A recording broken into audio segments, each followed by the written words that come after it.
And tonight we're going to be talking about kids within the autism spectrum. The reason I'm here is to try to give you as much information as I can and help your understanding of children within the spectrum.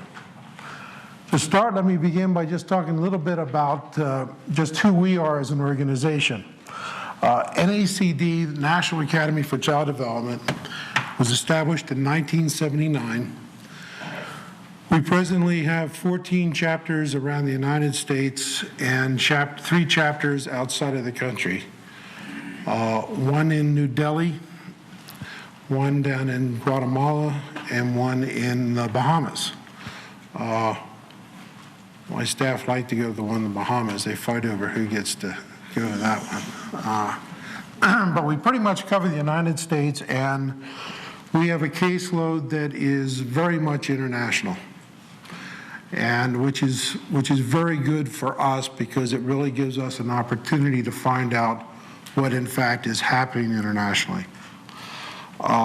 Essentially how we function as an organization, we perceive ourselves as being a group of parents and professionals who are working to find out what works and to do the best we can to help each individual family achieve their goals for their kids.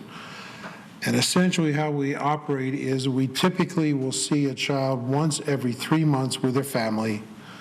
We do an assessment as to how the child is doing. We design an individual program for that child.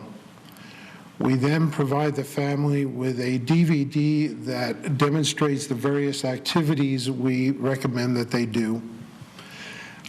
After a month of doing program, the family videotapes themselves going through the program. We assess that, make modifications of the program, do that again the next month, and then every 3 months, reevaluate the child, reassess the child, and modify the program. So that's essentially how we function. Okay, we've been doing this again since 1979.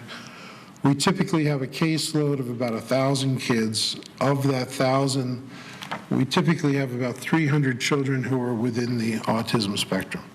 Okay. And I'll talk a little bit more later about, what that means to us and kind of what our experience has been. I'd like to try to approach this evening kind of going through a historic perspective and talking about kind of, if you will, what my journey and our journey as an organization has been in understanding the pieces relative to children within the spectrum. One of the things that's kind of important from the get-go to understand is our perception as an organization is that we are constantly looking to better understand all aspects of all the kids we work with. We're an eclectic organization, meaning we utilize many, many, many specific techniques and methodologies and always are looking for better ones. Right? And, to help you understand the process, what I want to do is help you understand kind of what the historic process has been with the kids.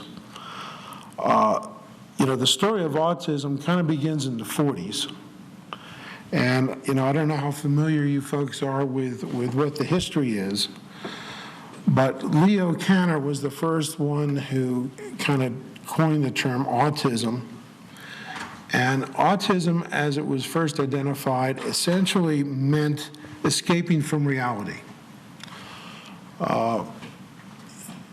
Truth is, relative to the perception of escape from reality, a lot of parents of kids with kids in the spectrum would like to be able to escape from the reality. But that was the initial perception. About the same time, a guy named Hans Asperger became involved, and he worked with children who were high functioning, and essentially he coined the term Asperger's syndrome, and essentially that meant autistic people who could speak. Unfortunately, the world relative to its approach and understanding of kids within the spectrum went downhill from there. Because in the 50s, the Freudians got involved in the process and determined that it was a psychiatric problem. And then we had this great guy named Bruno Bettelheim, who was the friend of all mothers, because he said the problem was caused by mothers. Matter of fact, he called them refrigerator mothers. And if you can imagine, today as a mother in particular, how difficult it is, trying to help your child within the spectrum. Imagine back then being blamed for the problem. Okay, when I first got into this work, mothers were, in fact, blamed for the problem. They were the cause of the problem. So back then, it was absolutely horrendous. And, the mothers that I saw back, in the early part of my career, were ready to go bonkers because they were trying to deal with the problem. No one understood the problem, then blamed them for the problem. So if you think you're having a bad day, with your child today, imagine what it was like back then. Okay, it was really horrendous. And back in that time, Bruno Bettelheim, by the way, the one who coined that term, it turned out eventually that he had fabricated his credentials. And this guy who did all this harm was doing it illegitimately. So that helps a little bit. My initial introduction was in school in the 60s. And still in the 60s, the problem was perceived as primarily as being a psychiatric problem. And about all that we had going for us back at that time in terms of understanding what to do was behavior mod database kind of programs where we worked at trying to change behaviors and teach skills rather than trying to identify what really was broken and fix it. Sadly, there are an awful lot of kids today that the closest thing they're receiving to treatment is essentially database behavior mod programs and attempts to teach skills. Fortunately, we've come a long way since then in our understanding of what's going on, and hopefully tonight I'll help you, get a better perspective on that. I started off in 1969 as a special ed teacher, and at that point, I had a full range of kids that I worked with as a special ed teacher, many of whom were autistic. And working with those kids back then, it became apparent very early on that I wasn't dealing with psychiatric problems. I was dealing with a lot more fundamental problems in terms of how these kids perceived the world and interacted with the world. And they obviously had neurologically based problems. And one of the things that became very, very significant in terms of my life and career with the kids was an associate of my father's, a Dr. Carl Delicato. In about 1970, gave me a manuscript for a book that he had written called The Ultimate Stranger. And Carl was actually the first person to identify the sensory dysfunction that exists in children within the spectrum. And he was quite instrumental in really helping our initial understanding of what was going on. And he essentially identified sensory dysfunction in terms of kids being hyper, hypo, or having what he termed white noise within the system, meaning every sensory channel was distorted in some way. He also had the perception that if we looked at how the children were behaving and seeing the abnormal behaviors they had, we could identify what was broken. And the perception back then was that the kids were trying to treat themselves with their sensory behaviors. We've since discovered that it's not the case, but back then that was pretty insightful. All right, and again, this was about 1970. One of the things that's interesting in the related fields is often the origins of knowledge are not identified. We have many occupational therapists who in recent years have begun to discover that these kids have sensory issues and lump it all kind of under sensory integration. The truth is, this understanding initially came about way back in 1970 All right, and we've been working on really understanding these pieces since way back then. In 1970, we began what we called an autistic unit. And the participants in that were my father, who was a MD physiatrist. I don't know if many of you know what a physiatrist is. A physiatrist is a medical doctor that specializes in rehabilitation. And back at that time, that was the closest thing to a specialty that kind of addressed this type of issue. Another very important member of the team was a Dr. Eugene Spitz. Dr. Spitz was one of the first pediatric neurologists, neurosurgeons on the planet, and was in fact the neurosurgeon who developed the shunt for the hydrocephalic kids. Genius, very, very, very bright guy. And then there was Dr. Delicato, who again wrote the book, The Ultimate Stranger. And then I was part of the development team for the autistic unit. My area of expertise back then was kind of behavioral issues and educational issues involved with the kids.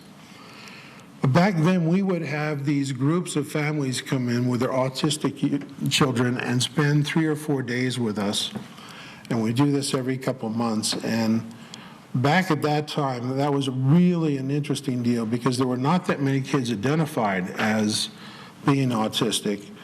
And we would typically have 30 or 40 families come in all at the same time from all over the world and interact with the families and interact with the kids and try to assess the kids and design programs for the kids. It was incredible. I mean, you can imagine what it was like back then having that many families with their autistic kids in one spot for that many days. It was an adventure, if nothing else. Right? And we were operating from an understanding, yes, these kids have these sensory issues. We were also looking for underlying metabolic issues.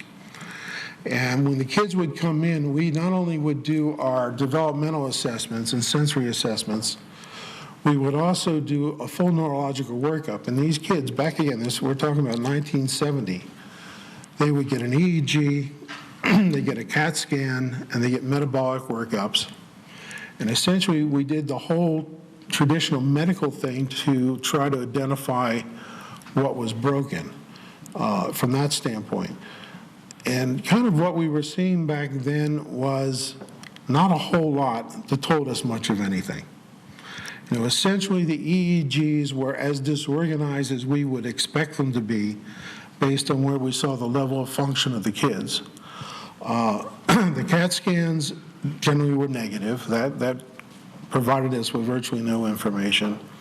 And in terms of the metabolic function, we kind of saw the full range of issues that we saw in any kids who had brain injuries or significant developmental problems.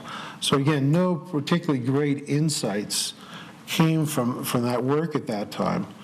But the insights mostly came from having the opportunity to spend the time with the kids and develop programs and essentially see what happened. And seeing what happened was interesting because back then nothing was happening with these kids. Nobody had a clue what to do other than, if you will, train them. Right? So these were really, really interesting times. At the same time I was working through the autistic unit, I continued as a special ed teacher, and then in like 73 became clinical director of the United Cerebral Palsy Organization. And we had a school with about 250 kids and a clinic with about another 250 kids who did outpatient programs. And I was able to apply a lot of what we were learning through the autistic unit with these kids I had within my school and within my clinic. And that caseload helped kind of accelerate the process.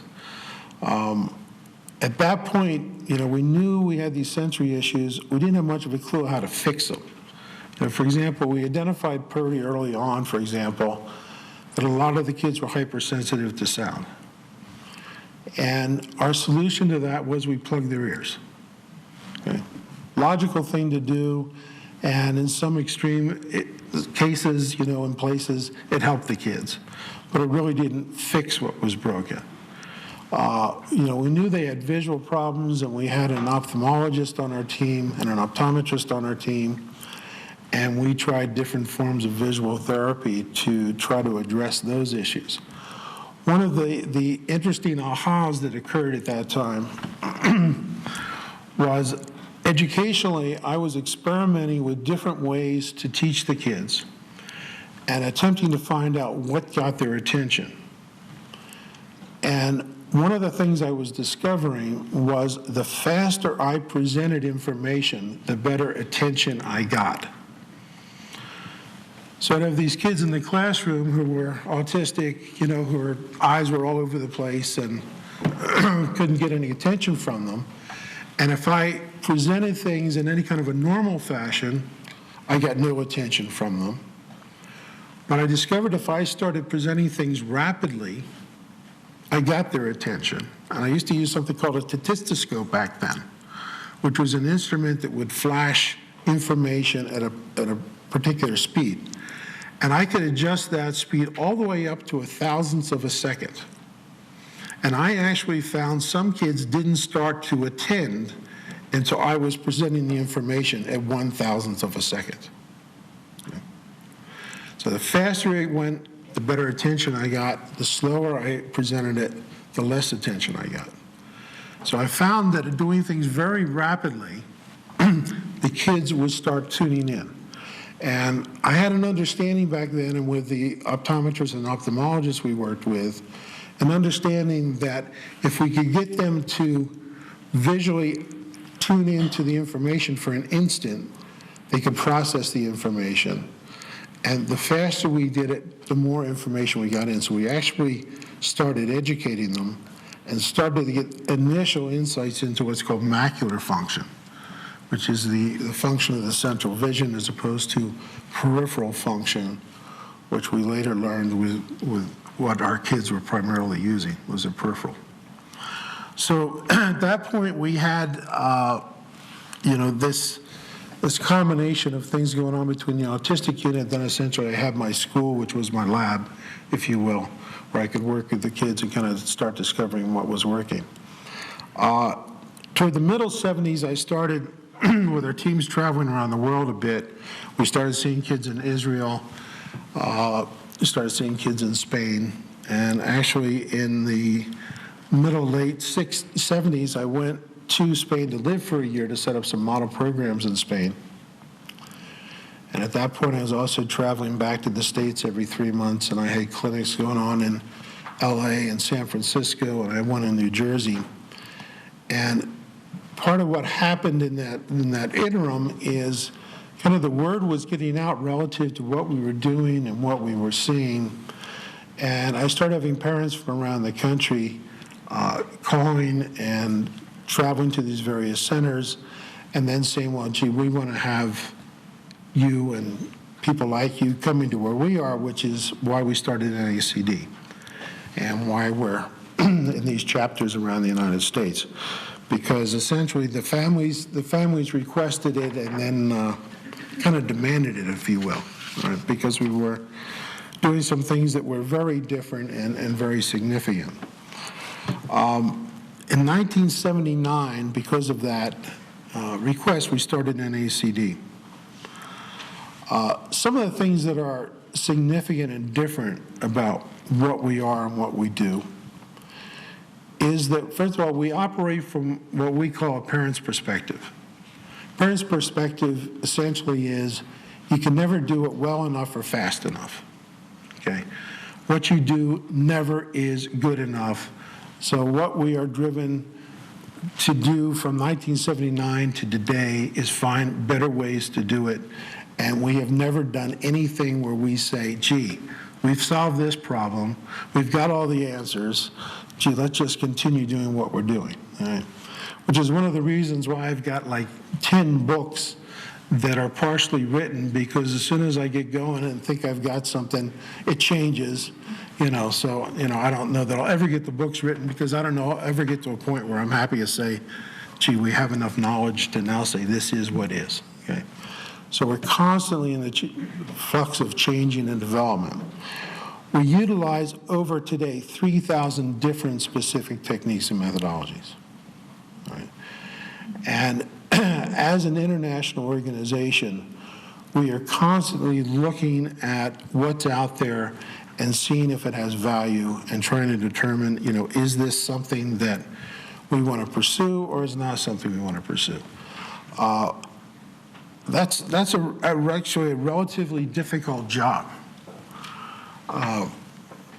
because you hear a lot of hype about a lot of things. And a lot of things, are supposedly the magic pill or the magic cure. And, typically, what we see is, we hear about this great thing and for example, secretin was one of them, all right? When secretin was first the big thing, it was one kid who was dramatically helped. And then the data coming in for the first few months is it produces dramatic improvement in virtually 100% of the kids. And 6 months later, it produces pretty dramatic improvement in about 75% of the kids. And then it was, 9 months later, well, gee, we see some improvement in about 25% of the kids, and it generally it ends up about, maybe 10% of the kids have some response to it. Well, there's a lot of things that come down the pike like that. All right. Then we run into the problem of perspective as to what is good. We'll hear about methods, and I'll go and I'll either meet with or talk with whoever was developing it, and they're all excited about the fantastic results they see. And then we quickly discover it's a problem of perspective. Because often their perspective was they're dealing with something you can't change, and if they see any change, they think it is dramatic change. Well, our perspective generally is, for kids in the autism spectrum, the job is to make these kids normal. All right, and if we achieve that, we've achieved the goal. If we haven't achieved that, we have not achieved the goal. All right? So we expect to see significant change working toward that goal of producing normalcy. So that's our criteria. All right. Success is the kids are no longer autistic. Okay. That's the perspective. All right.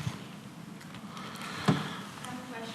Sure. Do you believe that kids can become no longer autistic? Because I found that to be kind of controversial. Some people believe that one's autistic, always autistic, even though you can change some of the behaviors so that maybe the typical person seeing your son wouldn't think they were autistic, but they will always have that diagnosis. Well, we have many, many kids who, you could meet or talk to, or, supposed experts could evaluate, and nobody would have a clue they ever had the diagnosis. So, yeah, I most definitely think that's possible. Well, I like that answer. It's just some people don't believe that. Well, a lot of people don't believe that because a lot of people have never seen that. Okay? And, fortunately, we have. And our perspective is that those kids who have not achieved it have not achieved it because we haven't figured out how to get there yet, not because they can't get there. Which brings up kind of another subject. One of the reasons why the development in this field and the related fields is sadly as slow as it usually is because for the most part we have people who create approaches or treatments or methodologies who then devote the rest of their career to proving that that treatment technique works. And as such, that's what they do. All right, so you go to this one and he uses that technique, and that one uses that technique, and that one uses that technique. Then they all fight about which is the best technique. All right. The reality is all our kids are different. Different things are going to work for different kids. And we have to take all the various things out there that work for some kids and make them available and try to understand, this is the most logical way to start with this one, and if this direction keeps working, great. If not, we go that direction. If not, we go that direction. And you continually modify to find the pieces that put it together for that specific child. Yeah. So I say, we have over 3,000 different specific techniques we use, because the more successful we are depends on, are we being successful at finding the specific approaches that work for that specific child. Also relative to that, we kind of looked at our data and we've been responsible for something like 3 million hours of specific intervention with kids. All right, meaning that we've designed the programs and we've supervised the programs with the family, so 3 million hours of intervention. With all those children, with all those hours, I can safely say we've never written the same program twice. Okay? You can sit and go through all our files and look at every evaluation and every program, and I'd be shocked if you could find 2 programs that were the same, because the kids are different. Right? And a big part of our perspective is the uniqueness of each of your kids, of each of the kids we see. All right? And our perspective is also that being unique, no one on the planet knows what any given child's potential is.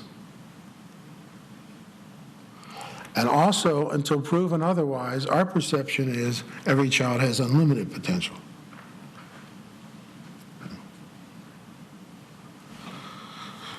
It's important to understand that a lack of function does not equate with a lack of potential to produce the function. Okay? Because a child can't do something, that is not a prognosis for what they can do. Just simply a statement of where they are. And the perception needs to be, you need to provide the opportunity so as to change that. So that's where we operate from, all right? And that's kind of our perspective. And with that, we also tend to rather ignore labels. Okay, one of the things we do not do is label a child. Lots of people are more than happy to go label a child if it makes you feel better to have a label. Great. A lot of people will do that. We don't have the need to do that. All right. We look at the child as a unique individual and try to understand that child as best we can, and then try to design the best program we possibly can. Yes, ma'am? That's a good question, though, because if you don't label them, but then they're mainstream in school, and you've got to explain to their teacher, but if you don't want to label them, how do you... We don't need, as I say, there's plenty of people out there who will give your kid a label. No. And the schools will give your child a label. Do you help the parents then to communicate with parents so that you don't have to say, my kid has this? You say this are his challenges. I mean, I'm sure I could figure out a way, but is there a way you guys recommend on saying that then without having to... Well, unfortunately, if you're working with the schools are going to have to classify. So there's no way around that. If you got, a child with more mild problems, you get a more mild label. Right. Okay. But it's important that most of the labels kind of come from the need for administrative classifications. It also comes from the problem of the medical model. We're applying medical models to developmental problems. All right, and the medical model essentially is the first thing you do is make a diagnosis. That's a label. Fortunately, the second thing you do in the medical model is make a prognosis based on the diagnosis. And then sadly, the third thing you do is apply accepted procedures. All right? And for our kids with developmental issues, all 3 of them are bad. Okay? Because they all tend to be limiting. Yes, ma'am. My thoughts with the same thing with the educators, where they tend to already say, well, the child needs to be on medication. because it's like a diabetic child, he needs it to function in society. And when the educator and the principal and everyone around her supports her, it makes me feel incompetent that she's not being able to open up or try to modify her classroom, just not to accommodate him, but to try to understand his. Yeah, labels did not assist in the process of seeing your child as unique. And unfortunately, your child is perceived, if you will, relative to historic failure with similar children. Right, so, part of your job as a parent, is to be the advocate for your child and talk about the uniqueness of your child and determine what his needs are as a unique individual. Right. Part of what's also important to understand is, we tend to perceive these issues as being unique issues, all right, because of this disease model.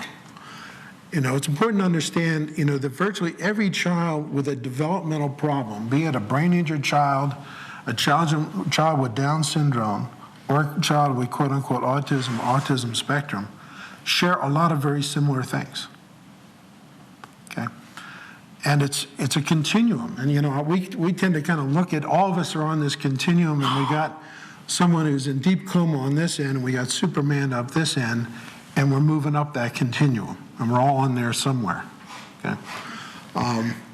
I got an interesting insight into this when I was living in Europe. Going to school, I had this perception there were these different countries in Europe, all right? There's Spain, and there's France, and there's Germany, and there's Austria, and each one of them is a unique country with unique language. They speak Spanish in Spain, they speak French in France, and they speak German. Well, you know what? It's not that way at all. As you move, from like the south of Spain north, you see this transition and the language transition and changes. And just because there's a border, it doesn't mean, well, we speak one language here and another language. No. Or we're French here, we're Spanish. No, it's this continuum. It changes as you move through. And our kids are the same way. They're on this continuum. I had this one child I saw down in Texas, and when she first came to us, she had been labeled by the school district as being autistic. And she was in a special ed class, and about 6 months into working with her, she had improved significantly, and the school reassessed her and said, oops, we made a mistake. She's not autistic, she's Asperger's, right? 6 months later, she had made enough change. They said, well, we better evaluate her again, and they did say, oops, we made a mistake. She's not Asperger's, she's ADHD. To make a long story short, pretty much every 6 months they reassessed her, and she ended up in the gifted program. Yeah. By the way, a lot of our kids in the spectrum, we do better ultimately if we put them in school in the gifted programs, because you're allowed to be a little quirky in the gifted programs. I had this one girl I worked with from Sacramento years ago, and she was one we took from, severely involved special ed class and ended up in the gifted class. And the last thing I had a hard time getting rid of was she was so intense when she worked. If she were writing, she'd be writing on her paper on her desk, and she'd go at it with such intensity that she'd push the paper off the desk, and she'd just follow it to the floor, and finish working on the floor. But in the gifted program, that was okay, Can't do that in regular class, but gifted program, that's cool. So we look at the kids on a spectrum, and our job is to move them up that spectrum, all right, and not to categorize them and classify them. Okay. By the way, part of what is significant relative to our experience with NACD, we work with an international clientele. We work with kids from all over the United States. Our families are pretty much the creme de la creme of families, if you will. Okay, they're the families that say, we want to assume the responsibility for our kids. We want to be actively involved for our kids. And they're the families that are out there looking for everything and anything that works. So part of what's neat about our position is our families are constantly looking for other things to do. So they're on an NACD program, but they're experimenting with the latest different biomedical approaches, all right, and different techniques and methodologies.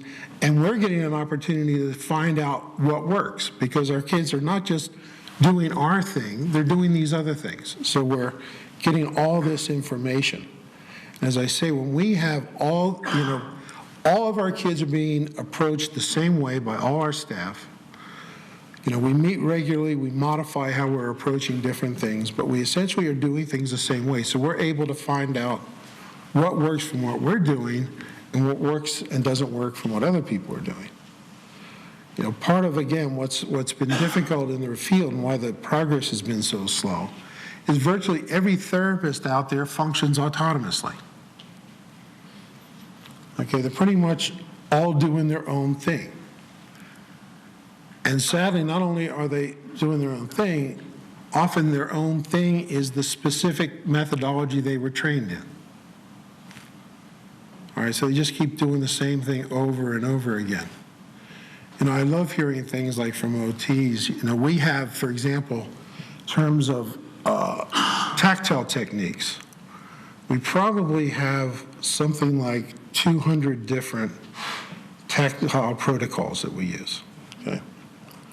And I'll hear things from OTs that, they'll see what one of our families are doing, and their comment will be, they're doing it wrong. And the family say, why is it wrong? It says, well, this is how you do tactile stimulation. There's only one way to do tactile stimulation. Well, there's only one way to do it if you only know one way to do it, okay? They say we have about 200 different ways we do it, and talk to us, in a couple of months, and we'll have 220 different ways to do it. And we'll have, all right. So that's part of why the development is as slow as it is in the field, and how hard it is to kind of educate the people who are working in the field. The first breakthrough was kind of Carl Delicato's breakthrough relative to understanding that we were dealing with a neurodevelopmental sensory problem as opposed to a psychiatric problem.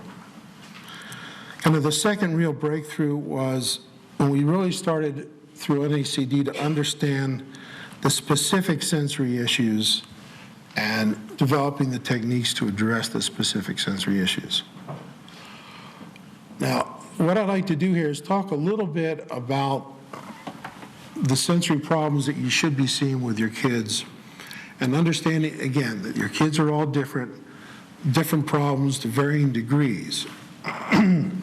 But there's kind of a picture that fits a high percentage of the kids within the spectrum relative to sensory dysfunction. In terms of vision, the majority of the kids are hyperperipheral and hypomacular. Well, let me explain that for you. Your peripheral vision is everything out here. Your macular vision is your central detail vision. Okay, if you're looking at a book at about 18 inches, you see an area about 3 inches in diameter in detail. That's your macular field. If you're looking at someone who's 6 or 8 feet away, you see their face in detail. That's your macular field at that distance, and everything else is peripheral. All children at birth begin life by using their peripheral vision, and as they develop, their central macular vision kicks in. Okay? In kids with developmental issues, and specifically kids within the spectrum, the central macular vision can be very, very slow to kick in. So many of the children are primarily using their peripheral vision. It's this peripheral problem that initially got this labeled as a psychiatric disease. Because the thought was the child deliberately is not looking at you because there's something wrong with the connection with you. I hate you, mother, I'm not going to look at you. Okay? You know, you're a terrible refrigerator mother. I'm not going to look at you. I'm going to look all over the place. I'm not going to look at you. You know, wrong. Because they were using their peripheral vision, the only way they can see you is by looking to the side, not looking directly at you, because their central vision doesn't work. Okay? Your peripheral vision picks up movement and edges. And if you watch kids, the more severely involved they are, the more they're hyperperipheral, the more their vision is attracted to movement and edges. If you look at what's called the sensory play, you can actually see what's broken because the kids are playing with what's broken. Right. You know, a kid's flapping his hands. Why? Okay. He's flapping his hands because his peripheral vision is hyper, and this pushes all kinds of buttons. I can stand up here and do it all day, and it would do nothing for me. So get my hands tired, okay? But if your peripheral vision is hyper, it's a way of stimulating it, playing with it. It's not an accident that so many kids in the spectrum, particularly the boys, love trains. Okay? Trains, they can line them up. The tracks are lined up. The cars are lined up. All kinds of edges, and the wheels move. Edges, all right, and movement. You know, ceiling fans. You know, don't try to work with a kid in the room with a ceiling fan. Okay? Because it is attracting his peripheral vision. And if there's nothing moving, the kids have edges. All right? And if you watch their eyes, all right, what you see is them scanning edges. You know, I can't tell you how many thousands of hours I've spent watching kids' eyes and seeing what they do, all right? And as a parent, one of the things you should do is watch, quote unquote, normal people's eyes and watch your kids' eyes. What you'll see with normal people is they look directly at one thing and another thing. All right, you know, if you're talking to them, they're looking at your face, or, you know, they have a book, they're looking at the book, but they're directing their vision right at specific things. And kids who are severely involved, if you watch where their eyes are going, it's like their eyes never hit a specific thing because they're not using that central macular vision, they're using their peripheral vision. One of the ways you can gauge lack of central vision is lack of television attention. If a child is back at a normal, appropriate distance from a TV set, to see the TV, they have to use their macular vision. If they get their nose up on the screen, it's peripheral. Okay? But a lot of the autistic kids, a lot of the kids in the spectrum, they're very late to watch TV, if they ever do watch TV appropriately. Okay? Because you can't see it unless you're using your macular vision. Like, TV is such a strong macular stimulant that there is virtually no better treatment technique than having the kids watch TV for development of macular vision. I have a friend who has a company that makes kids' videos, and he produced the Baby Mozart and Baby Bach videos. I don't know if any of you have seen that. And he got totally lucky. Okay. Essentially, his job was to create a video using Bach and Mozart music for babies. You know, so like visually, what do you put on a video, you know, when you're doing classical music for babies? And he stumbled on toys that spin. And if you watch those videos, it's all toys that move and spin. And there was nothing better on the planet he could have put on those videos than toys that spin. Because the spinning attracts either the baby's or, in our case, the autistic child's peripheral vision, but they have to tune in with their central vision to attend to it. Okay? So if you have kids who won't watch TV because their macular vision is so low, go get baby Mozart and baby Bach, all right, and start teaching them to watch. Unfortunately, the thing that comes generally highest on the list after baby Mozart and Bach is Wheel of Fortune. And it operates on the same premise because it's got the wheel that spins, all right, and it attracts the kid's peripheral vision and then pulls them into the central vision. Okay, so if you have kids who visually stim, they're visually stimming because they're hyperperipheral, they're hypomacular. Now, what do you learn with? Do you learn with your peripheral vision or do you learn with your macular vision? You learn with your macular vision, okay? So we've got to develop that macular vision to start really educating the child, even to the point of looking at your face to start mimicking mouth movements and positions to speak. So development of that central macular vision is a very, very huge issue. So we do a lot of different techniques depending on where the child is in terms of how far they've developed that central vision. One of the things we go back to is one of those things I learned way back when I was teaching at UCP, which is rapidly flashing.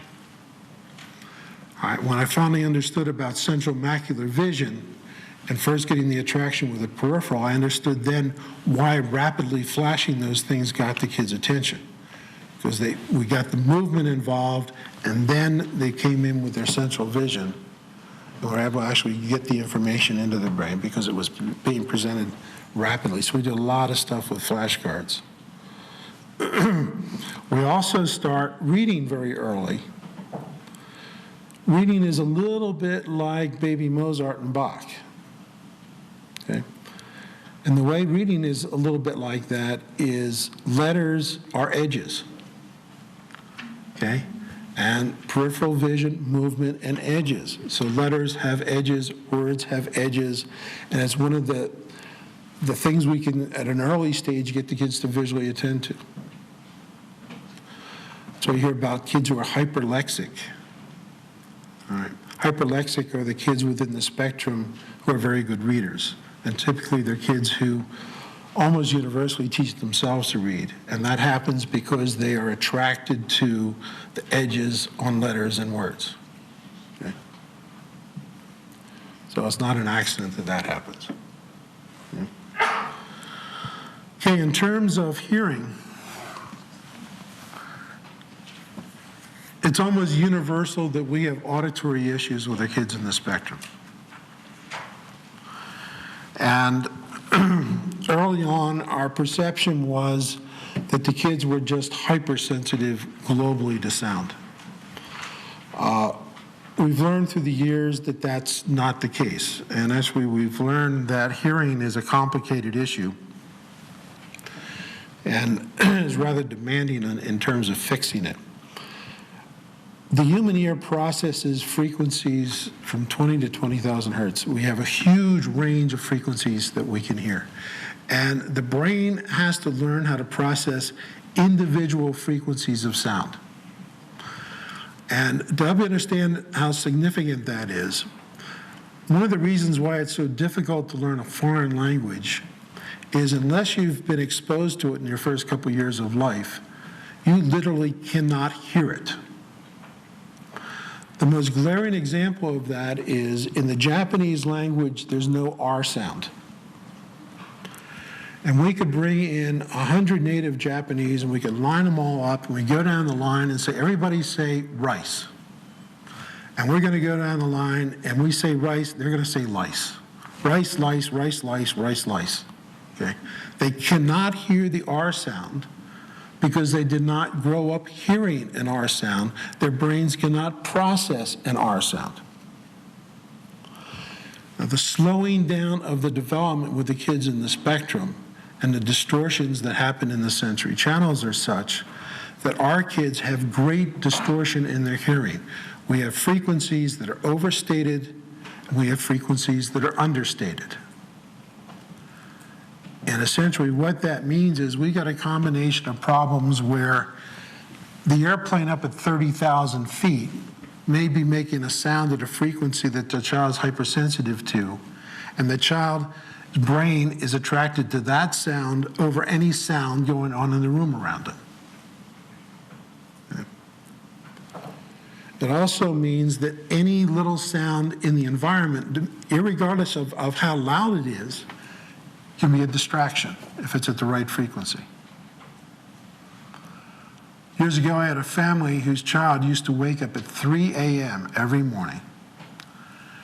And at that point, we had some understanding of the significance of hypersensitivity to sound, so we had the family searching for what's making the noise.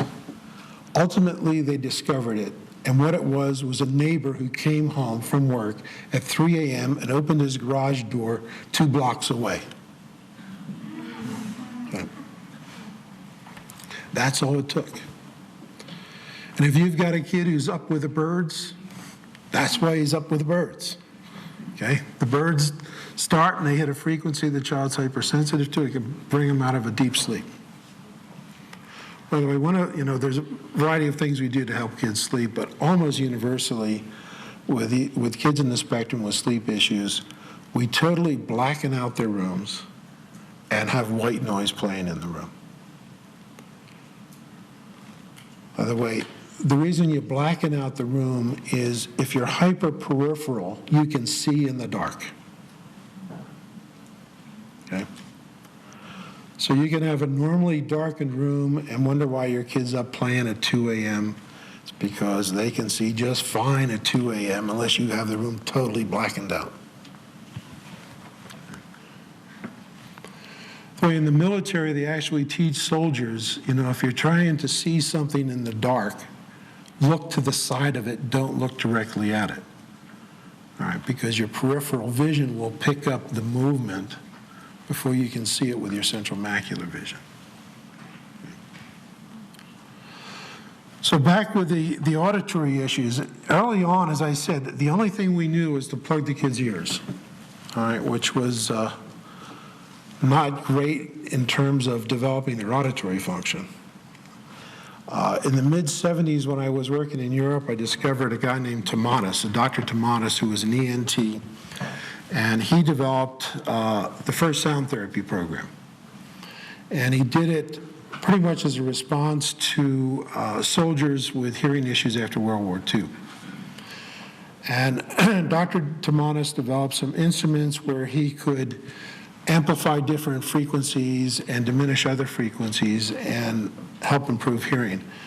And back in that time, I was actually referring kids to go to Paris to get sound therapy. A few years after that, one of his students, a gal named Patricia Janry, who's up in Canada, produced a sound therapy program on audio tapes. And we used that with probably about 500 kids with varying degrees of success. Then Dr. Berard, who was one of Tomatis's associates, created a machine and brought it to the States, and we had staff trained in that, and we probably used the Berard program with a couple thousand kids, again with varying degrees of success. The concern with what we saw with Berard treatment was we had a lot of kids who had negative reactions to it. It was a bit too, a lot too intense. And we had some kids whose behavior would just go bonkers in the process of trying to normalize their hearing with Berard.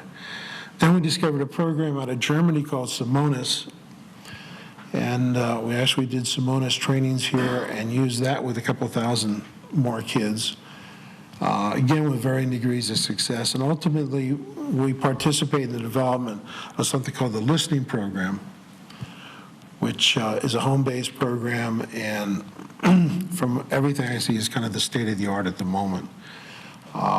Still in development, and hopefully will always be in development, but it's a home-based sound therapy program that we're seeing some good results with, and we're starting to do some research on using bone conduction with it as well.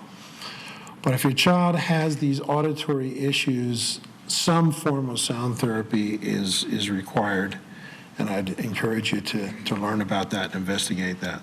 Yeah. Part of what's significant relative to understanding the auditory issues, if anybody ever had migraine headaches, if you've had a migraine headache, you have some feel for what it's like to be hyperauditory, okay? Moms, if you have a migraine headache and your kid whispers, you scream, don't be so loud. These kids are under constant stress because of the assault of these frequencies they're hypersensitive to. So it makes just living on the planet, a tough, tough deal. Another reason why the kids got labeled as having psychiatric problems is, you'd hear stories about, kids who'd be on a school bus, they jump up at the school bus and run in the back and attack some kid. They're attacking some kid whose voice had a frequency that drove him nuts. Okay. One of the things that makes it difficult to evaluate these auditory issues is there is no decent tool to assess hearing. If you take your child to get a hearing test, an audiogram, they're going to test 6 or 8 frequencies out of 20,000. Okay? Now, if your child has a significant global hearing loss, you'll find out about it from an audiogram. But other than that, you're not going to get much of any information that's worth anything on an audiogram. Okay. I think the potential where we're looking and we're doing a little work in the field is the best way we can perceive at the moment to test hearing is to evaluate the voice. And we have done some work with voice analysis. And kind of like, the Japanese who cannot hear the R sound, you're not going to replicate sounds that you can't process. And when we're doing the initial research on this, we would do voice analysis not only on our kids in the spectrum, but the siblings and the parents. And we discovered some very interesting things. Things like the child would attend to dad, but not attend to mom. And we would look at the child's voice, and we'd find that the primary emphasis of mom's voice was in an area the child couldn't process. Okay, but could process the frequencies in dad's voice. And then we had the situations where you had a little sister in the family that the kid just could not tolerate. And we look at her voice, and it was in this narrow range where the kid was super hyperauditory. Okay. So very, very interesting stuff and very significant relative to why the child could interact well or process better with some people than other people. But at this point, there is no great way to evaluate what the hearing is. Yeah. So, you could go to an ENT and get an audiogram, and they say, well, your child's hearing is fine. No, you certainly cannot assume your child's hearing is fine. Yeah. And if they're in the spectrum, if you see hypersensitivity to virtually any sounds, you can assume there's hypersensitivity to a lot of frequencies and other frequencies that are understated. Yeah. So big deal. Part of what becomes interesting, if you think in terms of the sensory dysfunction in our kids and think of their learning environments. If you understand autistic children, you can understand that the worst environment you could possibly create for an autistic child is put him in a room with other autistic children. Okay. I mean, what group in the world is going to make more extraneous movements and sounds than a room full of autistic kids? Okay. So essentially, it's an absolutely impossible sensory environment for the kids to learn in. Okay, because we got all this peripheral stuff between movement and sounds. And then heaven forbid anyone touch you. Okay. And when we look at tactility with our kids, generally we find that surface tactile sensation is hyper and deep tactile sensation is hypo. Okay. Which means you can come up and you can squeeze one of our kids to the point where you hurt, and they're just going to smile at you and kind of say, do it some more, okay? But touch them gently, or put a shirt with a tag in the collar, all right, and they're going nuts, okay? Surface tactile sensation, hyper, deep tactile sensation, hypo. Again, these are some of the things that got the psychiatric labels.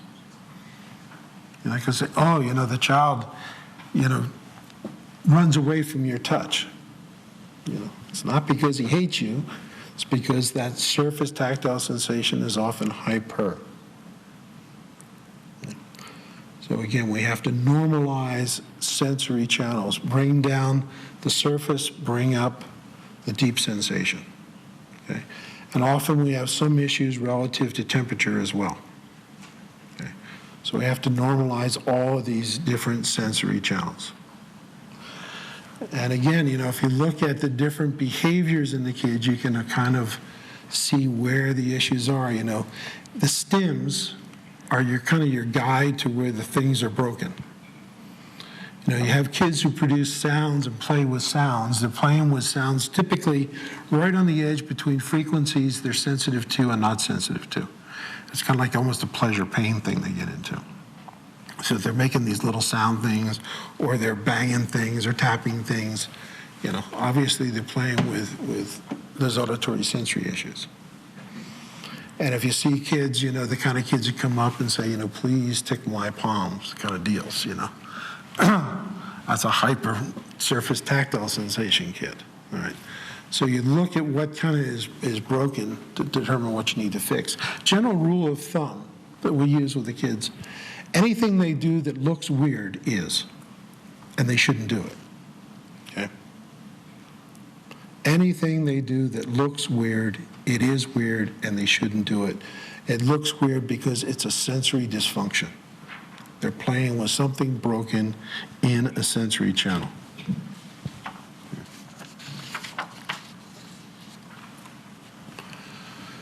Okay, the next piece I'd like to talk to is kind of breakthrough in understanding how significant the biomedical issues are.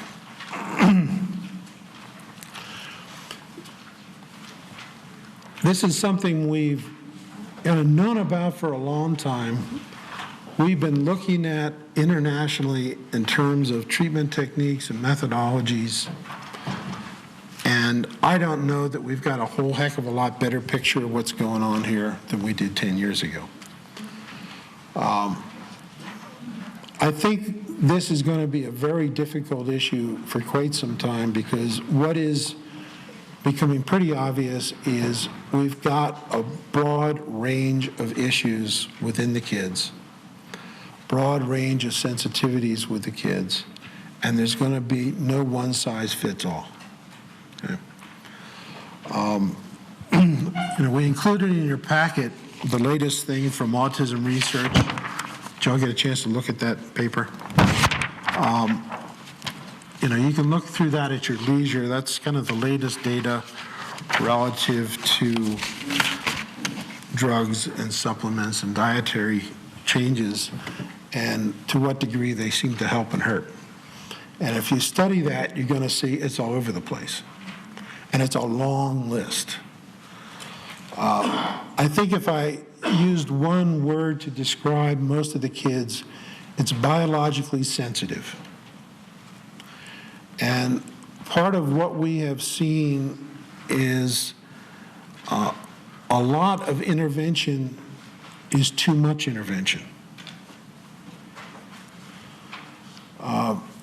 One of the things that's of particular concerns is methodologies to detox and chelate. Yes, ma'am. Exactly what you're meaning by that, and I have a question. And if we brought, our child there, you have research on, they've been on these kind of medications for 10 years since they were young, now they're a teenager. Do you have research on how, they're detoxifying, or what are the effects if you took them off? Are you guys able to help with that? Well, as you can see, it's a long list of things. Every individual is going to react differently. And, you have to work at it individually. Just take that each unique kid and then work with that. If that's something you wanted or thought would work, that's what you guys would do.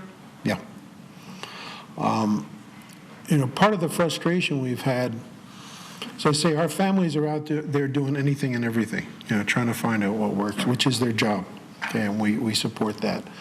A number of the kids have been really frustrating for us for quite a few years, because we'll see the family will work program, and we'll see the kids' development continue for like a 3-month period, and then they'll go in and do an intensive chelation. And we'll see the kid crash and burn. What do you mean by intensive chelation? Well, everything from drug chelation to IV chelation, okay, or even homeopathic chelation. And we'll see the function come up, and they'll do another chelation, and we lose it. And, understand, I'm not anti-chelation. I had some cardiac problems. I did 150 IV chelations myself, okay? But what we're seeing in a lot of the kids is not good relative to it. At this point, I think the word we use is we're really cautious because of the sensitivity we see in the kids. In terms of detoxing and chelating, in terms of saying what do we feel safe about, infrared saunas really are looking good. We're getting good responses from that. I've been talking to a gal back in Tennessee who's got a clinic, and she has kind of created a circuit that she does with kids. And she's going to come out here in another couple weeks and meet with our medical team and our nutritional team and look at what she's doing. But she's doing a combination of infrared sauna. She's doing these things called ionic foot baths. I don't know if you've ever seen that. It's interesting stuff. It looks like voodoo medicine, but it appears to work. She thinks that the electrical magnetic fields affect the kids significantly, and she works with that. So we're investigating. We continue to investigate, and it's one of those areas where I can say, boy, I don't know what really globally to do, except look at the kids individually, cautiously try different things, and see what works. I believe in what works. Something works for your kid, fantastic, terrific, keep it up, do it. But if something's not working for your kid, change it, okay? And unfortunately, we got a lot of practitioners out there who will tell you for as long as you'll sit there and listen to it, you got to get worse before you get better. And, after a few years, you might think, well, maybe it's time we should be seeing better, okay? But you as parents need to be sensitive to all that and try to figure out what makes sense to you and what feels best to you and where you're seeing the best results. But, in my opinion, this is going to continue to be a very, very tough deal for most of us. Part of what makes it interesting as well is looking at all the kids that we see, again, who are doing a broad range of things. With few exceptions, we cannot see correlations between a lot of the interventions and which kids are progressing. To the point that, a lot of the kids who have done the very best have done virtually nothing in terms of trying to address the biomedical issues. Some kids with absolutely horrendous diets and things, I say, this kid shouldn't be progressing, and they do. So, at this point, I say we got a lot more questions than we have answers. But it obviously is significant, and we need to keep pursuing it. Another piece that is significant relative to this is we got the chicken and the egg problem. And when we look at our full caseload on our spectrum of kids, the lower any child is on that continuum, be they brain injured or autistic or whatever, the more physiological issues they have. And we see as the kids neurologically improve and come up, the fewer physiological issues they have. And we look at our kids who are up on the gifted, talented range, they're healthy as horses. Those kids can eat sugar all day long, stay up half the night, and they're fine. okay? Our kids in the lower end of the continuum, you know, you do anything wrong and they're off the wall, okay? So there definitely is a correlation between how efficient their brain is, how efficiently they're functioning neurologically, and how sensitive they are physiologically. So, you know, throw that into the mix. But bottom line, it's significant. We keep looking for better understanding, better solutions, and, you know, help advise our families as best we can. But, you know, your job is to really look critically at what's there and what you're doing and try to determine what is working for your child, regardless of what you've heard is working for another child. Okay, the next piece I'd like to talk about is what I have listed here as our kind of our fourth breakthrough, which was developing an understanding of sequential processing. Essentially, is short-term memory and working memory. Short-term memory and working memory are typically assessed through something called a digit span. And if you were to take an IQ test, one of the things they would measure would be your auditory and visual digit spans, or your ability to sequentially process information.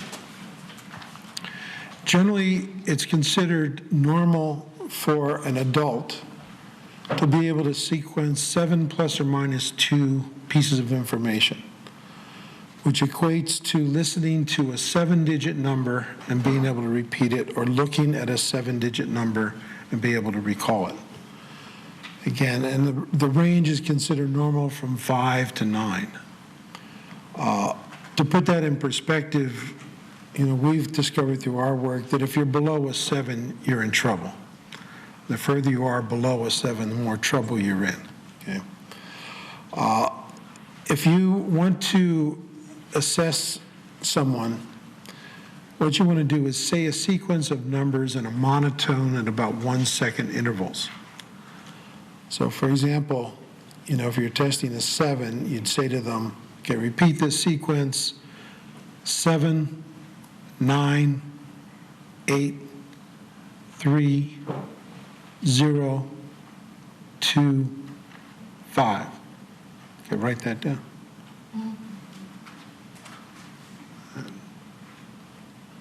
Hopefully you were able to do that. 7, 9, 8, 3, 0, 2, 5. Okay, that's a 7. All right. Now, if I were to give you a sequence of numbers and have you repeat it backwards, that would be your reverse digit span. And essentially, your forward digit spans equates with short-term memory, which means pretty much in and out. And your ability to do it in reverse represents your working memory, which is how many pieces you can hold together and manipulate.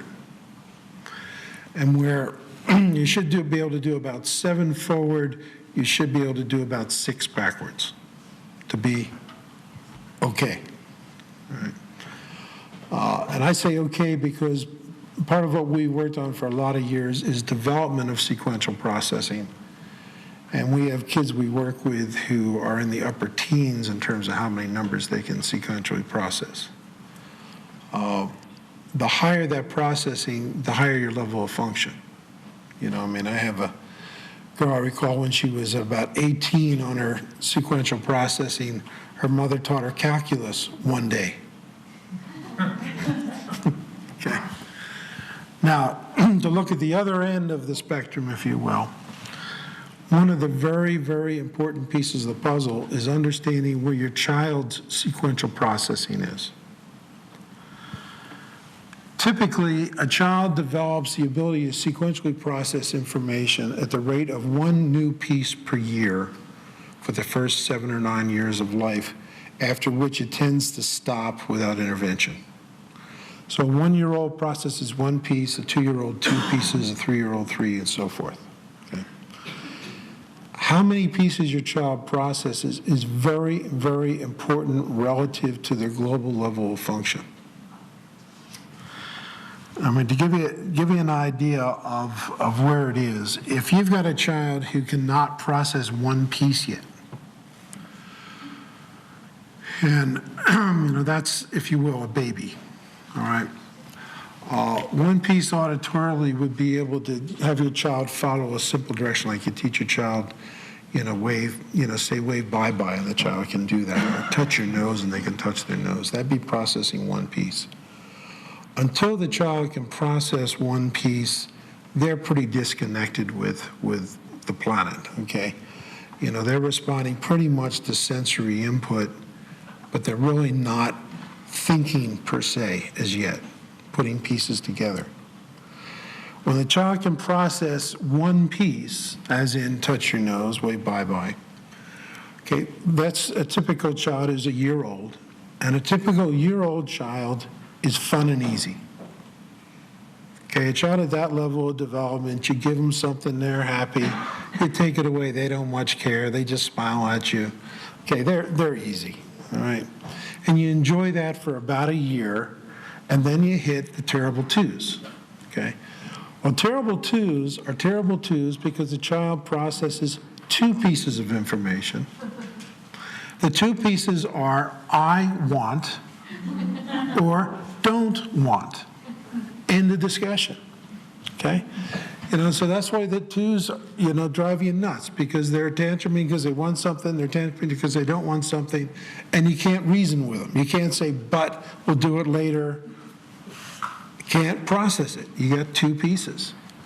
Now, terrible twos are pretty terrible when the child is that tall and 2 years old. Terrible twos when your child's that tall and 8 years old is really terrible, okay? That processing determines global level of function. For example, I had a family come in, a new family, with an 18-year-old boy with Down syndrome. And at the time of their appointment, the mom comes in, no kid, and asks Mom, where's Jim? And she said, well, Jim's sitting in the parking lot and won't get up. And his dad's out there trying to get him up. All right. 10 minutes later, Dad got Jim in the office. Jim came in through a horrendous fit. Okay. Make a long story short, Jim was a 2. He was a 180-pound, 18-year-old 2. He was globally 2. All right, which meant the complexity of his thought was a 2.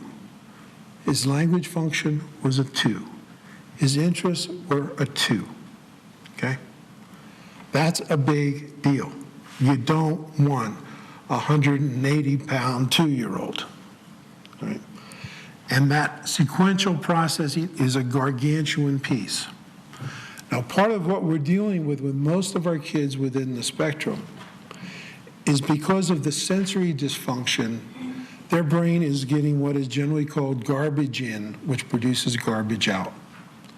Development is not proceeding as it should because the brain is not receiving the necessary appropriate stimulation because it's getting garbage in. So we're normalized sensory channels so we improve the quality of the input, okay, but then we have to work at developing the sequential processing to improve the thought process and the ability to communicate. Essentially, if you think of a child, back at that 1-2, all babies stim, okay?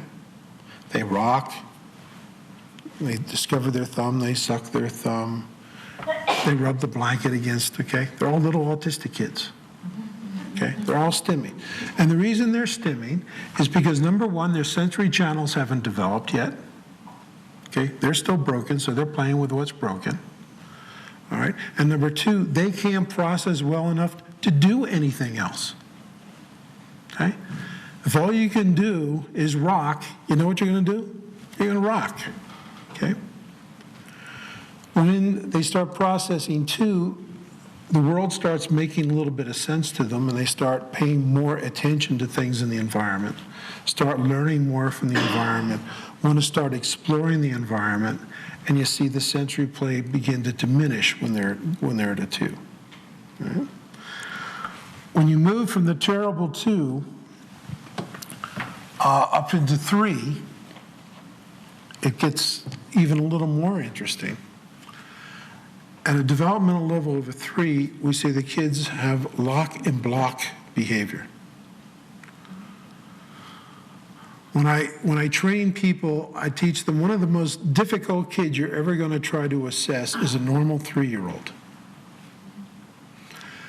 Because they're going to come in with their mom, and as soon as you ask them to do something, the odds are pretty good they're going to hide behind their mom, they're going to go into the chair, they're just going to lock up on you. Right? Because at 3, their processing is such that they can perceive what's going on, but not well enough to get out of their perception of something as fun or threatening. If it's fun, it's great. If they sense it's threatening, if it's work, if it's challenging, they just lock on you. So when your kids, if you've got kids and they're stuck at that 3 level, you're going to find it very interesting to do therapy with them. Because if it smells like therapy, they don't want anything to do with it. Okay? If it smells like education, they don't want anything to do with it. Essentially, you have to create a non-threatening play environment, and you slip stuff in as opposed to hit them head on. When they start processing at a 4, things get a lot easier. You can start dealing with a child when they're a 4. All right? Their understanding increases. By the time they're 4, they're able to play and interact with toys and things in their environment. Now, generally, a child cannot play appropriately until they sequence a 3.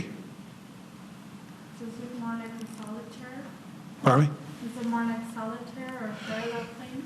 Yeah, prior to being a 3, it's not even solitary play. It's more just kind of exploring. And at a 2, it's kind of the point where the kid cruises around the house and they'll pick something up and they'll see if it'll shake or what it tastes like, and they'll throw it and they go find something else. They're not doing any kind of real directed play. Okay? It's not all stimming, it's exploration, but it's not constructive play yet. At 3, you start getting constructive play.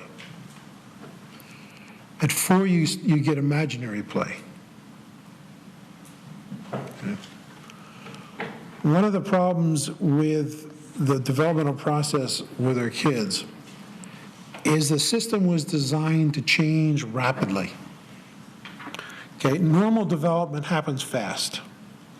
And for a typical child, the neurological norm is change. And their brains seek change, welcome change. Slow the process down, the brain seeks homeostasis. Means the brain's happy with keeping things the same. So the longer your child is stuck, the harder it is to unstick them, because the brain wants to stay right where it is. As an example, one of the things we run across with like brain injured kids, CP kind of kids, we might put all the pieces together that would permit a child to walk. And let's say it takes 7 years to put those pieces together. It could take us 6 months or a year to get the child walking once all the pieces are there. Because that brain doesn't want to walk, okay? And the longer your kids are at any of these developmental steps, the more stuck it tends to get. And unfortunately, the longer they're stuck, the brain tends to get too good at things. You tend not to think that you can get too good at things, but unfortunately, you can get too good at things. You can get too good at stimming, for sure. Another big part of this is a thing called visualization and conceptualization. I'll talk a little bit more about that later, but essentially, babies think in pictures. And if that auditory sequential processing develops, they start thinking more in words. Stay too long thinking in pictures, you get too good at it. Which also means, by the way, if you try to test your kid's auditory sequential processing by doing what I did, have them repeat numbers, the odds are pretty good you're going to get bad data. Because the kids within the autism spectrum cheat. Okay? Because what they do is they visualize. Okay, when I said that sequence of numbers to you, hopefully there were not too many of you who pictured those numbers in your head. Okay. If you did, we'll assess you and find out why. Okay. But your kids within the spectrum where that process is slowed down visualize too well. All right, so they might be able to repeat like a 7-number sequence, but they're doing it by visualizing, not actually conceptualizing. So they take it in, they create a picture, and they read the picture. So I'll talk more about that later, but that's one of the significant issues with the kids. They get too good at things when they get stuck at them. So the peripheral vision gets too good if they're using that too long before developing the central vision. All right. Those frequencies they're sensitive to, if they're stuck there, they tend to become more and more sensitive to frequency. So it's, the brain wants to move, the brain wants to change. And if movement doesn't happen fast enough, the brain learns to stay where it is, maintain homeostasis. Okay. So that's a biggie. By the way, when your child's kind of at that 2-3 level, and they're visualizing primarily and they're thinking, part of what happens is they become difficult to deal with because reality needs to fit the picture they have in their head. All right, so if you have any kind of routine, essentially it means your child has a video in his head of the routine. Change the routine, and you've modified the picture, and the kid can't deal with that because he can't think in words and get himself out of it. Essentially, his way of dealing with the world is having things match his pictures. Okay. So you change things so it doesn't match the picture and the kid falls apart. Okay. So visualization is, a big, big, big part of the deal with the kids. Language correlates with auditory processing. In general, children up to the age of 1, about at the time of their first birthday, will have a few words. By the end of their second birthday, when they're sequencing 2 pieces, they have functional words and couplets, and maybe throwing in a few 3-word phrases when they sequence a 2. When they sequence a 3, we're seeing 4 and 5-word sentences. When they sequence a 4, we're seeing the beginnings of conversational language. Okay. If you're trying to get your child who's a 2 to speak in sentences, good luck. Okay. You've got to get the auditory processing up before the child can hold them together in his head to produce them. Okay. We have probably spent more hours as a team discussing ways to develop sequential processing probably than almost any other issue, because it's gargantuan in terms of how important it is. Okay. Absolutely gargantuan. To give you an idea, at higher levels, I did a project for a friend of mine that has a company that makes little miniature motors that go with medical equipment and airplanes. And their requirements are they only allowed 1 part failure per million. Okay. And these little motors are hand assembled. Okay. So if you make these little things, that's a lot of trauma and stress, all right? And he wanted me to work with his people who did assembly, and so that they would do a good job so they wouldn't have the part failure. Part of what I worked on with these adults who did this stuff was sequential processing. And when I would assess them, I would do a full academic workup and a neurodevelopmental workup. And because they were adults and we weren't working on academics, I was only watching academics kind of as a gauge in terms of what was happening neurodevelopmentally. And one of the things that became really obvious very quickly was sequential processing improved all their academic function. So I have these adults, for example, who could read but didn't read, kind of folks who, read a newspaper once a month and didn't pick up a book and essentially didn't read. And as adults, they certainly didn't work on math. And we found that increasing their sequential processing by one piece changed their academic function so significantly that, like, their reading comprehension, without having read anything, could come up 2 or 3 years just by improving their processing. Their math skills would come up 2 or 3 years just by improving their processing, okay, because their brains worked better. Okay? So very, very big deal. Particularly in our case with the kids within the spectrum, the biggie is the auditory sequential processing. Visual generally is not a big issue. The auditory is a very big issue. Okay. So this is, definitely, something you want to be cognizant of and aware of, because often, you're trying to teach skills to a brain that's not ready to learn a skill or process the skill. And if you raise the processing, you discover you don't have to teach the skill. Yes, ma'am. Give an example. Yeah, it's everything from, let's say you're trying to teach, a process like addition, okay? And you're trying to teach that to a child who's a 3 or 4, all right?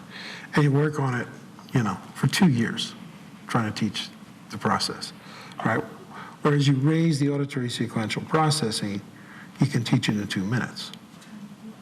Okay? It's kind of like, somebody could bring in a typical 2-year-old and say, you want to teach our 2-year-old to write. Okay? Well, we can start working on your 2-year-old to teach them to write. And probably by the time they're 5, they'll make some pretty decent letters. Just like if we started yesterday teaching them when they were developmentally ready to do it. So are you saying it just takes time, or? No, I'm saying that trying to educate without being cognizant of what the brain can process, you're shooting in the dark. And you're spending much too much time generally attempting to teach a skill, when if you raise the neurological level, it'd be easy. Essentially, the developmental process for a child in the autistic spectrum is no different than it is for a typical child. All right, a typical child, if you're teaching something at the correct time, it doesn't take a long time to teach it. Okay, but trying to teach that 2-year-old to write is a tough deal. Right? So how do you increase the level? How do you increase the level of processing? By working specifically on the processing. It's everything from, for example, if we've got a child who's processing a 1, we'll start teaching that child a whole bunch of one-step directions. And we've kind of found that a point where a child can follow about 20 or 25 one-step directions, their brain is ready to then process a 2-step direction. And we'll start teaching pairing directions. We won't teach them a sequence of 2, but we'll match sequences of 2. I say, we'd say, Johnny, touch your nose and wave bye-bye. All right, that would be a 2. You don't teach them, touch your nose and wave bye-bye. That doesn't count. All right, you just put different patterns together. When they can do 2, then you do 3. And there's, lots. It's everything from, if you get a kid who's a 3, you do things like you get a bunch of play food and you play shopping and, get me a this, a that, and a that. Right? So depending on where the child is and what the child likes to do kind of determines what you do. Older kids who are at a higher level, we have software to work on for sequential processing. But essentially, it's knowing where they are and working to get to the next step. If your data span was a 7, I'd start working on 8s. Okay? Yes, ma'am. I would say that's why one child that I know, he's great in math, but he struggles with reading. So it's a different process for reading than it is for him for math. Yep. For math is primarily visual and visualization. Yeah. Okay, there's reasons why the kids do all the things or don't do all the things they do. And to fix it, you've got to understand that specific child, identify where their inefficiencies are, and fix the inefficiencies. It's not a matter that you keep teaching the same thing over and over again. When back in the beginning of my career, when I took over that school for United Cerebral Palsy, I'd look at the records of the kids, and I'd see this poor kid, his first year there, they taught him the letters A, B, and C, and D. At the fall of the next year, he had forgotten C and D, all right? And they started from the beginning. And, 6 years later, the kid was still trying to learn the alphabet, and that was his reading program. You got to change the brains. It's taking you 6 years to teach a kid an alphabet. There's something wrong there, right? Not the least of which is you probably shouldn't have done that in the first place, but, all right. To produce significant change, you have to change the brain. Sadly, our educational system is based on a perception that you do not change brains. A child enters the system, they're tested, they're evaluated, they're classified, and the perception is that's the brain you've got to work on for the next 12 or 20 years. All right? And they attempt to teach skills to that brain as that brain walked in the door the first day. The perception is not that you can change brains. The whole definition of education functionally is essentially an attempt to teach the individual skills so they can function in the society. That's archaic because the goal should be to provide an opportunity for the individual to achieve their innate potential and develop their neurological skills so they can function. And we do it with a whole spectrum of kids. The worst label there is average. Okay? Because the perception is, well, Johnny's doing average work because he's an average kid. Wrong. Johnny's doing average work because he hasn't been given the opportunity to neurologically develop to his potential. Most of the kids we have that we work with that are in the gifted and talented range started off as kids with learning disabilities or worse. And we literally have kids that come to us as 8 and 9 in special ed, identified as having learning disabilities, and we send them to college at 14. Okay? The brain is there to be stimulated, all right? If all you're attempting to do is teach skills, you're not doing what you need to do to change the brain. Okay? So that's what this is all about. Understanding that child's brain, how it functions, where its problems are, and addressing those problems. Let's move on to the fifth piece, and that's understanding the significance of sensory play. I call sensory play stimming, debilitating sensory addictive behaviors. Okay? And let me tell you why.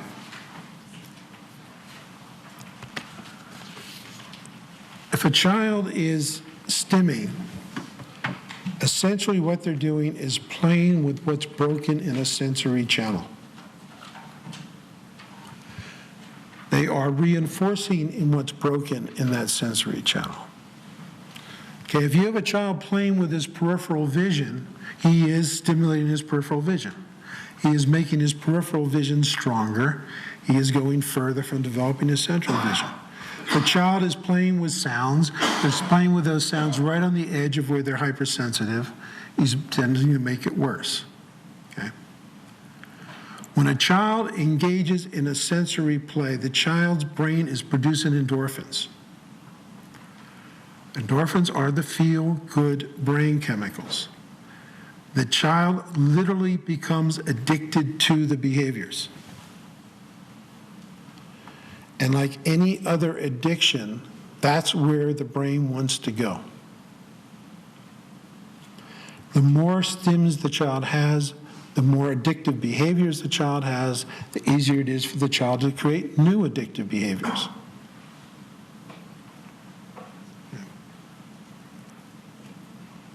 So one of the very tough realities is, to whatever degree we possibly can, we need to stop stimming.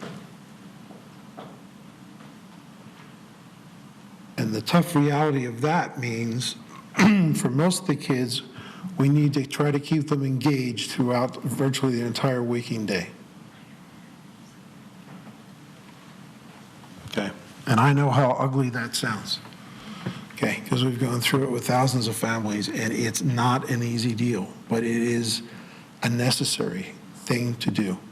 I mean, we have families who give us stories all the time, things like, they finally went out and left their kid with a babysitter and came home 2 hours later, and it was blatantly obvious the babysitter let the kid stim, and it took them a week to 2 weeks to get the child back to where they were before they went out. A weekend with the grandparents takes 2 months to recover from.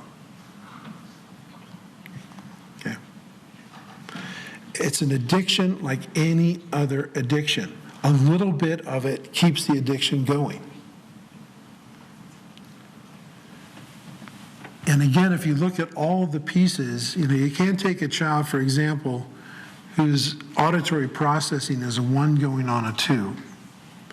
Say, okay, we are going to stop the addictive behaviors and he's going to be fine. It doesn't work yet because you don't have the processing up to the point where you can replace the addictive behaviors with anything that's good. You got to be up to a 3 before the child can process well enough to engage in meaningful play. To whatever degree we can normalize the sensory channels, to that degree, the sensory play no longer works. Okay, if I can develop the macular vision to the point where the peripheral vision is no longer hyper, this doesn't work anymore. So we've got to stop the addictive behaviors, we've got to normalize the sensory channels, and we've got to build the sequential processing and teach the child other things to do. Okay, so we got a lot of pieces to put together, to make this happen the way we want to make it happen.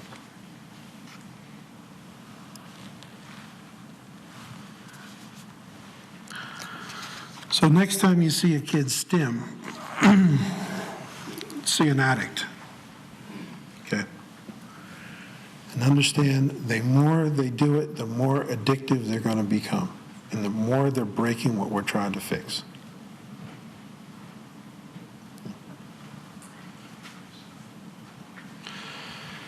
And again, back to what I said earlier, if it looks weird, it is. The child's stimming in some way. He's playing with a broken sensory channel. Don't let them do it. Yeah. And it can take a while to fix it. We had just to share something, with a little girl that we know very well at the office, who has come a long, long ways. I watched a videotape of her emceeing a 2nd grade talent show. Yeah. And she was spectacular. She was improvising all over the place. She'd take a glance at a paper, and she'd know who the kid was going to perform, what he was going to do, tell everybody about it, introduce him, do a super thing, and watched her in between while one of the kids was performing, and she was licking the wall. Okay. So these things can take a long time to totally resolve because they are addictions. Okay. And does licking the wall qualify as weird? You betcha. Okay. So she's not allowed to do that. Matter of fact, when I was watching the video, she was in the room. When it approached that part of the video, she left. She knew what was coming. So she knew, This is not a good thing to do. It is not a right thing to do. But like an addict, it's not something she can just stop doing. Okay. Tough to you. Yes, ma'am. I have a student that is addicted, using your word, to water. And my question is, since water is a necessary part of our lives, how would you recommend not exposing him to that, or how would you recommend? You mean water play like in splashing? Watching it run down the drain, or doing this in a still time, so watching the movement of the water. Yeah. Rain, washing things, that sort of thing. So if we're trying to start the addiction, how would we do that? Well, these kids are very creative. I have one of the mothers write this fantastic story about her son and all the ways he could find to stim, and, like he'd pull threads and play with the threads and then hide them, and, the answer, unfortunately, is keeping them engaged with what's okay as much as you possibly can.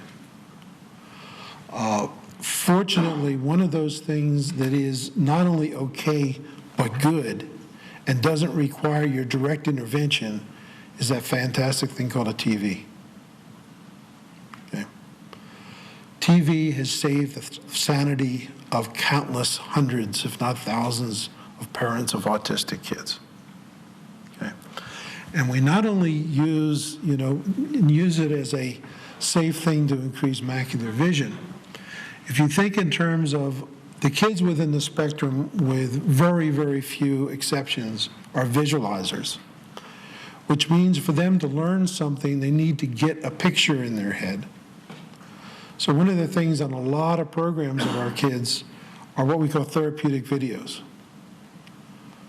And you'll actually discover that if you're trying to teach a child something, you often do much better videotaping them and having them watch the videotape than showing them yourself. And you think even like, let's put Johnny in a class with typical kids so they can model for him. Well, even in that environment, there's so much peripheral stuff going on that if Susie's over there riding the trike, they never see it. Unless they lay down on the ground and watch the wheels go around, right? Videotape her riding the trike, have him watch it on the TV, he gets it. By the way, just to help reinforce how strong that TV is. Imagine, that this whole wall is a big bookcase with knickknacks all over it, right? And if I was standing in front of this wall with all this stuff, and you were trying to pay attention to me, your eyes would constantly be pulled to what was all over those shelves. Put a TV in the middle of that mess, it all goes away, right? I mean, how many of you have entertainment centers with all kinds of stuff there, a TV in the middle, and is it a distraction? Not at all, okay? Because it's such a strong macular stimulant. It's a powerful, powerful tool. So what about the study I don't know what it is, that says that TV causes autism? It's baloney, to put it politely. By the way, that study came out from a mathematician. Right. And it really wasn't a study, it was an opinion. I always reassure myself that my son watched so much TV because he was borderline nonverbal, but he would pick up the lines from the TV. All right, let me expand on that a little bit. Because too much of something becomes a bad something. Watch a movie once and know. Yeah, part of what we have to watch, again, our kids tend to be strong visualizers. Movies become a stim. Okay? Watch a movie once, watch a movie twice, and get rid of it. All right? Because what happens after that is the child can, in fact, visualize the entire movie, and the stim becomes the child is anticipating what's happening, and when it happens, the endorphins just go. Okay?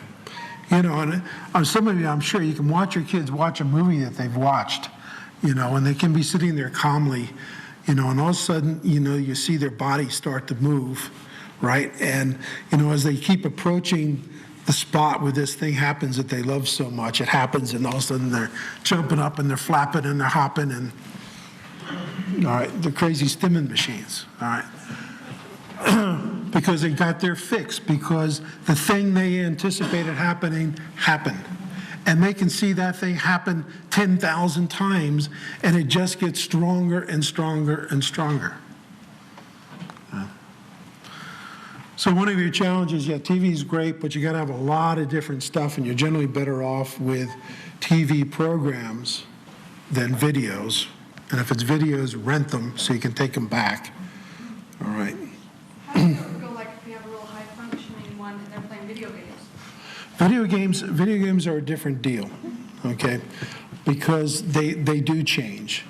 If they perseverate, for example, like they're playing Mario, and they have this thing, and they always make them fall at the same spot. Does that look weird? Yeah. Okay. That's not good. They're just doing it as If they're playing it appropriately, terrific. Yeah. Okay. But if they're perseverating with anything, doing the same thing over and over again, getting stuck, not good. Perseveration is a form of debilitating sensory addictive behavior. So all those videos that your kid has watched 100 times, give them away. Okay? But not to another family with an autistic kid. Yeah. I just could ask, can eating be a steady behavior? Can reading? Eating. Eating, absolutely. A lot of us have that problem. Yeah. That's what I was just thinking. Yeah. Yes. In essence, though, isn't it better to have a child engaged with a person in an activity rather than looking at a screen? Because there's a lot of other research. Oh, absolutely. The problem is keeping a child engaged throughout his entire waking day is a tough deal. The reverse of that, though, for say TV is excellent, then, easy for parents to put them in front of her for 3, 4 hours a day, and that's not good. Because you want engagement with a human being. Well, it depends. It depends how much engagement we can get with a human being. I would much rather have that child in front of that TV set for 3 or 4 hours a day than off stimming in the corner. Absolutely. And in fact, I'd rather have them watching TV for 8 hours a day than off stimming in the corner. Okay, and if the content is good, it's the best educational tool in town. As I say, a lot of the kids will attend better to the information on a TV than if you are physically in their face doing it. Yeah. Particularly in a classroom. One of the things that I mentioned that we do is after we give a family a program, we have them videotape the child doing the program. And, some of the videotapes we get where the program is being done at school, I hear my staff members scream from down the hall, okay, watching what's going on, all right, because you've got some teacher or an aide trying to work with this kid with all this hypersensory dysfunction in this room that's like a circus, okay, where there's kids running around, there's all kinds of movement, there's all kinds of noise, and this teacher is trying to get this child to engage. Give me a break. That's not going to happen. The ideal learning environment, if you're talking about one-on-one for a kid, is a totally empty room with white walls. And if we really wanted to make it ideal, it'd be round without any edges. Okay? But everything you add to that is a distraction. Everything. So don't knock TV. It saves the sanity of a lot of parents. Yeah. Okay. By the way, often once we teach the kids to love the TV and we advance them, then we don't let them watch it anymore. But as when we need it as a therapeutic tool, it's the best thing in town.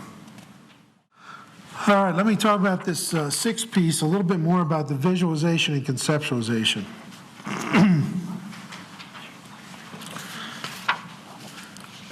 To talk, you need to think in words.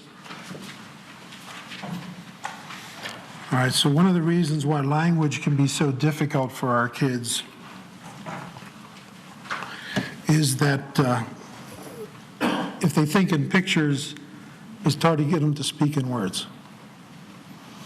So one of the challenges is to build the auditory sequential processing, so the processing words, and the more we can do that, then we can start getting them thinking in words. By the way, you can watch your kids' eye gaze to get some feel to whether they're visualizing or conceptualizing. Essentially, if the eye gaze is up and to the side, you're visualizing. And if it's down, you're conceptualizing.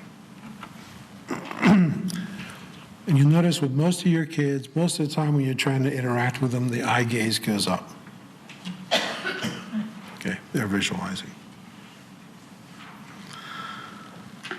The more you engage them with language, the more they're processing language, the faster we develop the conceptualization, which is thinking in words. So talking to the kids in any situation you can get that helps them with that. We actually use reading to help develop language. A written word translates in their head to a spoken word and helps develop conceptualization. We actually, one of the processes we use is something we call spontaneous scripting. There's often the misperception that the child cannot communicate what's in his head. With kids who are visualizers, generally I disagree with that. Generally I think they're saying what words they have in their head. And because it's not coming out of their mouth means it's not in their head. Okay.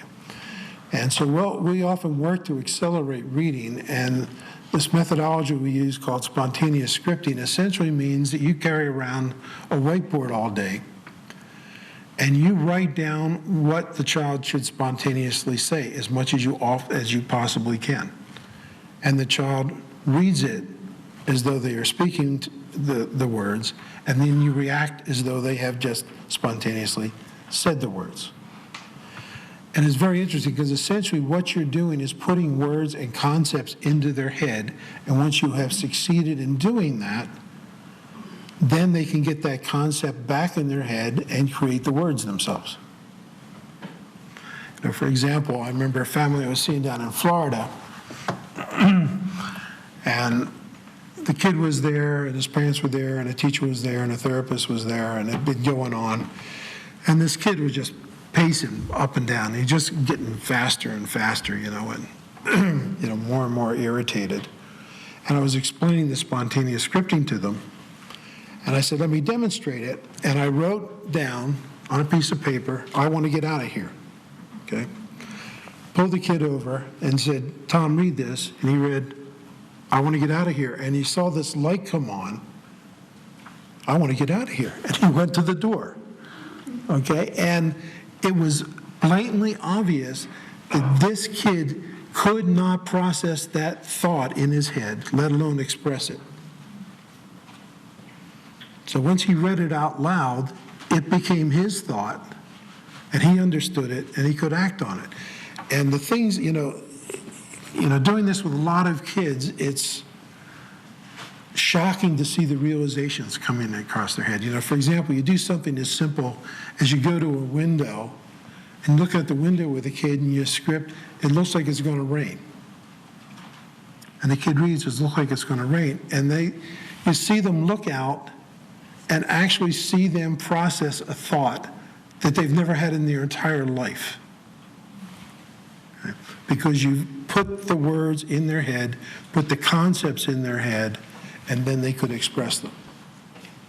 And if the child does not read, does it do any good to put it in auditory, to at least give them the auditory?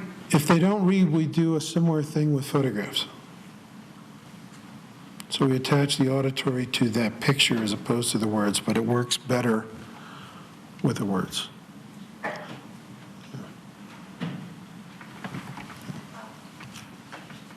Yes,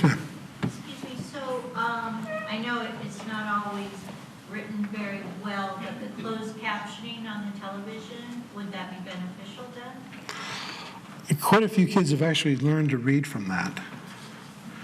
I've actually had kids who have learned to read Spanish from that. So, yeah. Must have better typers. Yeah. So, yeah, that can be a good thing. Yeah, definitely. To kind of help you understand the whole picture of what we're trying to do, a couple of summers ago, we live up in Ogden, and I was out with my son and his buddies on our boat, and they were tubing. And we pulled the tube out, and we only had one of those little foot pumps, and the tube was about 3 years old. And we started pumping that darn tube. And I pumped it, and my son pumped it, and his buddies pumped it, and, half hour later, we're still pumping that stupid tube, right? And as I was there sitting there watching this happen, I thought, this is a lot like trying to fix a lot of these kids. And I equated the tube to the physiological issues. And essentially, the more physiological issues we have, the leakier our tube is. And the pump I equated to the quality of the program. The better the pump we have, the faster we get air into it. And I equated how fast we pump with how well we put the program in. And essentially, the job we have with all the kids is to make that tube as good as we can, which means physiologically do everything we possibly can. Find the best pump we can, which means the best methodology we can, and if the pump isn't working well enough, get another pump, or get more pumps, and pump the devil out of it, okay? And the reality is, that's our job. The better we do that, the faster our kids are going to get to where they need to be. Yeah. The last word, folks, please perceive yourself, those of you who are parents, as the world's greatest experts on your kids. You do know your child better than anyone else does. One of the things you're going to confront is professionals and experts who are going to tell you that they are helping to assume the responsibility for your child. Do what feels right to you, because ultimately you have the responsibility for your child. If it's not working, change it. If it's not working, fix it. That professional says they're responsible, they're not going to be having your kid live at their house when he's 30, okay? They're yours, all right? You do know them better than anyone else. You're the only one who can really put all the pictures and pieces together and really see the picture for your child. Okay? So do what works, do what feels right to you, okay? And don't let anyone send you in a direction that doesn't seem right to you. And believe in the potential of your child. If your child lacks function, it does not mean he lacks the potential for the function. If your child lacks the function, it means no one has found the way to achieve it yet. Okay, Matt, good luck, and if we can help, call us. Thank you.